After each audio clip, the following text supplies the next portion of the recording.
மாதிரி பார்ட்டி இல்ல, நல்ல சாப்பாடு போடுறது. ஆளை பாரு, சொல்லும் போதே வாயில எச்சி வழியுது. அப்படியா? வெறும் சாப்பாடு பார்ட்டியா? அப்பா விட்டா அவங்க சும்மா பேசிட்டே தான் இருப்பாங்க, கொஞ்சம் கண்டிச்சு விடுங்க. பத்மா, நீ துளசிய பத்தி பர்சனலா எதுவும் பேசக்கூடாது. துளசி, நீ பேச மாட்டேன்னு தெரியும், இருந்தாலும் சொல்றேன், பத்மாவை பத்தி நீயும் எதுவும் பர்சனலா பேசக்கூடாது.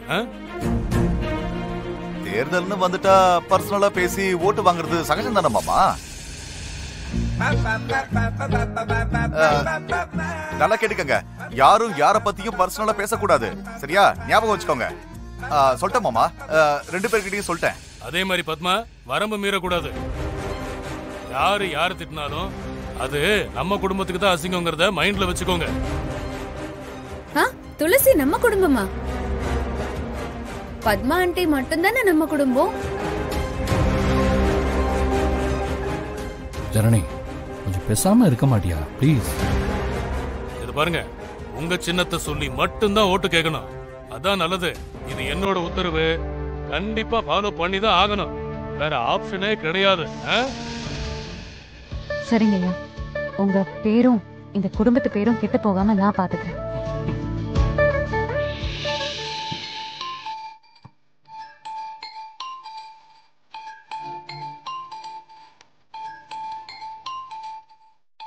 எங்கேயும் எனக்கு கால் பண்றாங்க, என்னவா இருக்கும்?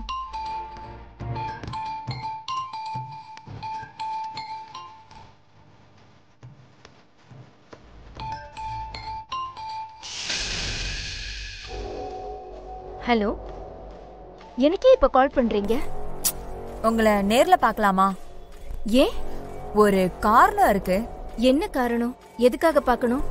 நீங்க தேர்தல்ல தோத்து போகாம இருக்கிறதுக்கு உங்களுக்கு இஷ்டம் இருந்தா வந்து பாருங்க, இல்லனா வர வேணாம், பரவாயில்ல. சரி, நான் வரேன். வாங்க.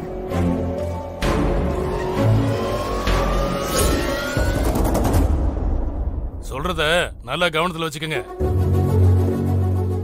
எங்கேயும் யாரு கூடயும் எதுவும் பொருளை பேசக்கூடாது, தேவையில்லாம எதுவும் வாய் விட்டுறக்கூடாது. மாப்பிள்ள உங்களதான் வாயை வச்சுக்கிட்டு ஓட்டு கேட்கிற இடத்துல அது இதையும் உளறிடாதீங்க. சரிங்க மாமா. இத பாருங்க, வாய் அடக்கமும் நாவடக்கமும் ரொம்ப முக்கியம் போற இடத்துல, புரியுதுல்ல? புரியுது மாமா. மத்தவங்களுக்கும் சேர்த்துதான் சொல்றேன், போங்க. பத்மாவுக்கிட்டையும் சொல்லிடுங்க.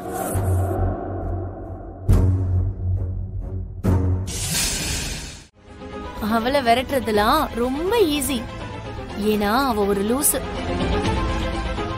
அப்புறம் என்ன, சிவாவுக்கும் ஏன் ரம்யாவுக்கும் கல்யாணம் நடக்கும். கல்யாணம் நடந்தா வழக்கம் போல சாந்தி முகூர்த்தம் நடக்கும்.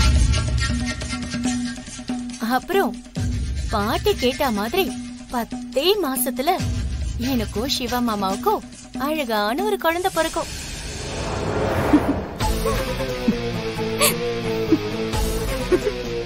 ஏய், எதுக்கு சிரிக்கிற? 2 பேரும் அளவுக்கு மேல கற்பனை பண்றீங்க. நடக்காததெல்லாம் நடக்க போற மாதிரியே நம்புறீங்க. ஜெயிக்க போறது நான் தான். நான் பாக்குற மாப்பிள்ளைய ரம்யா கல்யாணம் பண்ணிக்கணும். அப்புறம் பத்மா என்கிற பத்மாவதி அவங்க புருஷன் வீட்டுக்கு போகணும். அதான் நடக்கும். ஏய், நீ நல்லா இமேஜின் பண்ற. நீ இந்த தேர்தல்னா என்னன்னு நினைச்சுக்கிட்டு இருக்க? ஊர் ஊரா வீடு வீடா போய் ஓட்டு கேக்குறது மட்டும் தான் நினைச்சிட்டு இருக்கியா? இல்ல, அதுக்கு மேல நிறைய விஷயம் இருக்கு. நீ நல்லவதான், ஆனா அது மட்டும் பத்தாது செல்லம். இது அரசியல், அரசியல் ஞானம் வேணும். அது உனக்கு சுத்தமா இல்ல, ஏன்னா நீ நல்லவ. இது பாரு, ரிசல்ட் வரும், நான் பிரசிடென்ட் ஆயிடுவேன். நாம ஏன் தோத்தோன்னு நீ வாழ்நாள் முழுக்க யோசிச்சாலும் உன்னால காரணத்தை கண்டுபிடிக்க முடியாது. ஏன்னா இது அரசியல். நல்லவளே, சரி மாறட்டுமா மாமா?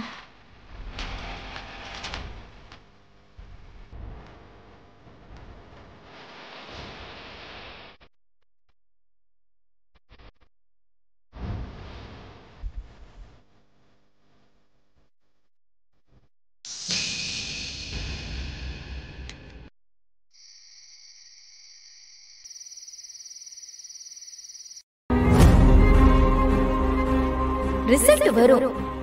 நான் பிரசிடென்ட் ஆயிடுவேன். நாம ஏன் தோத்தோன்னு நீ வாழ்நாள் முழுக்க யோசிச்சாலும் உன்னால காரணத்தை கண்டுபிடிக்க முடியாது. ஏன்னா இது அரசியல்.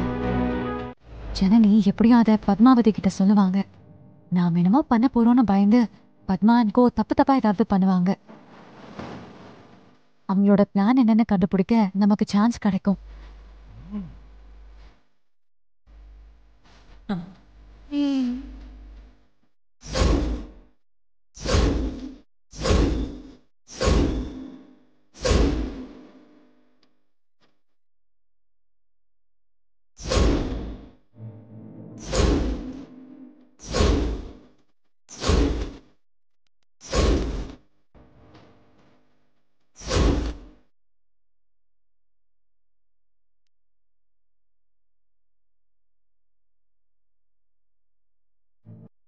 என்னெல்லாம் பண்றா பாருங்க.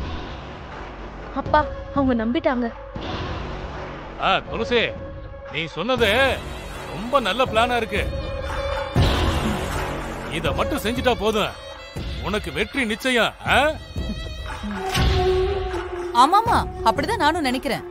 நீ இந்த மாதிரி அப்படியே செஞ்சனா பத்மா தோத்து போயிடுவா, துளசி ஜெயிச்சிருவா.